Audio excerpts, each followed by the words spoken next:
Pleasure is like a river. It always flows somewhere. If there's something, an obstacle in its way, like a river, pleasure will find a way around that obstacle. And if it is dammed up, chances are it's only going to be dammed up for so long before it breaks through, even if that's hundreds or 200s of years in the case of a river. In the case of a human, it could be 2 months, 2 years, what have you. And that's a dangerous thing because our nature is to chase pleasure and to avoid pain. And oftentimes we try and deprive ourselves of stuff that causes us short-term pleasure in a result to get things that cause us long-term pleasure. Okay, it's something I advocate. Almost always the long-term decision is the better decision. Almost always sacrificing the short-term payoff in consistent happiness over long-term. The problem is, and this is specific to entrepreneurs and sales guys, is you eat a lot of pain on a daily basis. You're doing things that other people won't do. You're taking on more stress. And it's something that Robert Greene points out in his great book, The Laws of Human Nature. He says that with rising stress, there will be emotional leakage. Don't think that you're immune to this.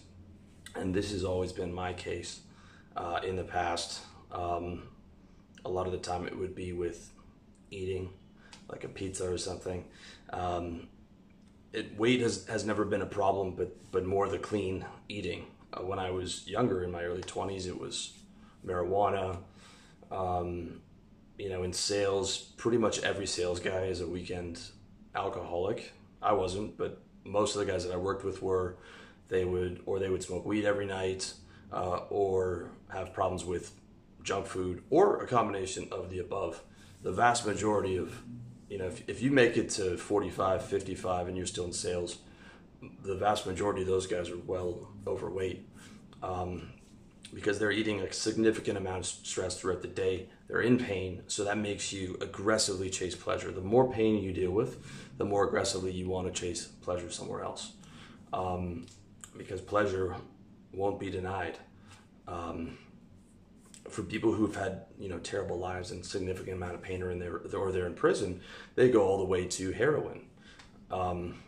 Pleasure won't be denied. So it's almost like the amount of pain is so great that it causes them to aggressively seek such an extreme solution, like injecting black tar heroin in a prison in a homemade needle. Okay, that's the amount of pain that these people are in. But pleasure still won't be denied, and it's just flowing into a much more aggressive solution. Obviously, a bad solution. That being said, there is one caveat to this. It is like progressive resistance, meaning if you overwhelm yourself with a ton of stress, okay, chances are there's going to be some leakage there.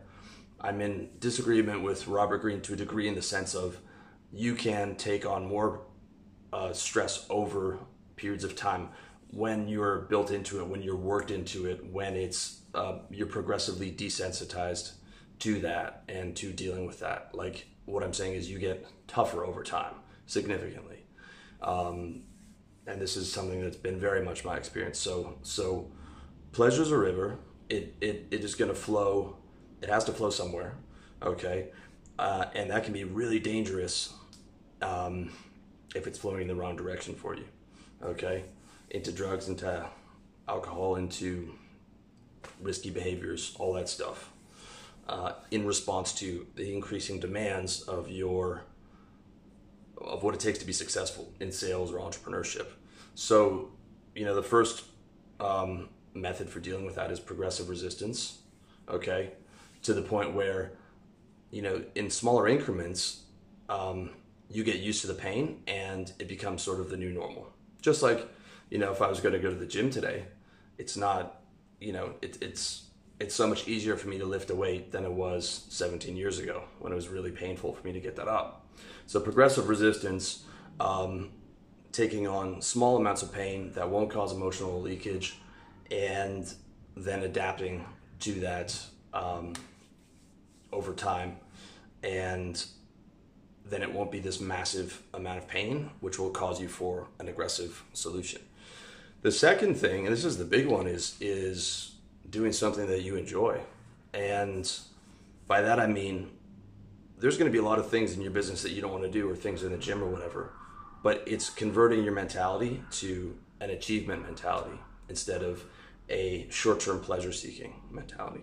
Meaning you want to get your mentality around to where you enjoy the gym, because everything you've linked to it is a gain. You're linked towards your gains. You're linked towards you get a sense of pride from going to the gym every day. You get a sense of pride from accomplishing tasks. You wake up to get things done. If you're in a purely pleasure-seeking mentality, there's no stopping the depths of how low you could fall. But when you're in an achievement-seeking mentality, when you get high on achievement, when you get high off of getting things done on your Wunderlist or your Tick, if you're following my organizational system, how to get organized, it's a game changer, because now you've switched the source of pleasure to being organized, being consistent, moving forward on your goals, gains in the gym, how much money you made this month, how much money you're scheduled to make for the quarter, okay? And like, even if you're not super passionate about the service that you're selling in your business, you can make yourself passionate about the business, because you link everything to money, and then you link money to the things that you're going to buy, the financial freedom, the financial security. And you'll see, I've seen this with every single entrepreneur. Progress equals happiness for an entrepreneur when they're progressing in their business and they're seeing success, okay? But they could have hated the business before that, but when they start to see money coming in, 5 grand, 10 grand, 15 grand, they start liking the business, okay? Because you like winning. You like doing things that you're good at. If you hate your business, it's probably, there's a good chance it's something that's not succeeding. So flipping your mentality to like actually getting pleasure from winning, from discipline, from linking the cold calls to the amounts of money that you're making. And it's not going to happen all in one day, but it gets to a point where it becomes your new reality. I was talking to a client of mine about this the other day, and he's a poker player. And, like many poker players, he had some leaks in the past. And we've really drilled down on that, and he's working like a machine on his system, on his discipline. His game plan's 100%. And, he was telling me it was boring. I was like, good, okay. We don't want the ups and downs. We want to do the same thing every day. We want Groundhog Day, because that's where all the success comes from. But you want to get around to where you actually are living for that achievement. I don't want to travel and have my whole shit thrown off and be, my whole game plan's messed up, right? The gym's off. It's harder to get clean food. It's easier to fall behind on emails. I got to find Wi-Fi to do coaching calls, or, a million different scenarios that are going to slow me down, when what I want to do is keep grinding on getting content out, doing maintenance work, business communications, emails, all that stuff, doing my coaching calls, and doing that stuff. To me that's just maintenance right there, and progress on my projects. And I'm never where I want to be anyways, because I said that I'm impatient, and patience isn't a virtue. Persistence is a virtue. That's the last video. Go check that out. Yesterday. But I'm already not where I want to be. I'm never where I want to be. Okay. I always want to be further ahead. I always want that free time to go after that project, to get that project done, because that excites me when I see a project done and it wins and it's more money coming in. So I don't even want a fucking vacation. I've tried in the past, 1 or 2 days, and I'm bored. I'm thinking about, I'm not where I want to be, okay? Because I'm high on the achievement of success or trying to be successful. There's many other people more successful, but going after that.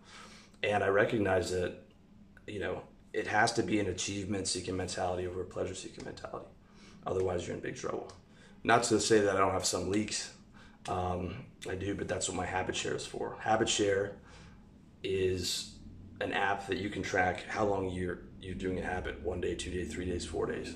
And you start to get addicted to that as well. Okay, you want to see, oh, I did a 7-day streak, a 30-day streak, a 300-day streak on that, whatever your vices are, right? So where you're thinking about one day, maybe you had some extra stress, so you're thinking about having that donut or whatever, and you're like, nah, man, I'm 60 days in a row on the habit share, no junk food, right? I don't want to mess that up because I linked pleasure to discipline, okay?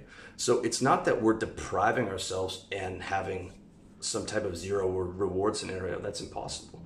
We're just changing what you link pleasure to, okay? And pleasure is now being linked to winning, to success, to discipline, to streaks of habits, to progresses being completed, to goals in the gym being hit, okay? To stuff that's going to benefit you in the long term, but it's just changing the pleasure source. That's what a lot of people get wrong. They think diet's about, restriction and feeling like pain, and there is that element to it. It's like, yeah, you have to eat pain just like you do in the gym, but you want to get it to where you take pleasure in your ability to eat that pain because other people won't do it, and that's moving you towards your goal, okay? And you're in an achievement mindset, which is where you derive the primary source of your pleasure from, is achieving and moving forward. And just think progress is happiness for an entrepreneur. And in anything, like if you want to play a video game, and I got my Xbox One X over here, by the way, I do play, but I don't play like I used to when I was 18, where I could just play all day. I can't for even more than an hour. I feel like I should be going to do something. But just like a video game, right? Like if the video game is too easy, right, and there's no levels, you're bored. You need something that's at the right challenge and that has structure and that has levels to where you're gonna fail, but then when you pass a level, you feel a sense of achievement. You feel like you're winning, okay? And that's the same thing in life. When you just purely chase like short-term pleasures, hedonism turns to depression, turns to nihilism very quickly, okay? You need the work. You need to find pleasure sources in eustress, positive pain, okay? Pain in the gym, pain of working on a project. You need that to be able to feel good, have an achievement mentality, and not resort into short-term pleasures that hurt you. So I hope you found this message useful. If you want some help with this, check me out, revolutionarylifestylezen.com/coaching. Much love to you. Wish you all the best.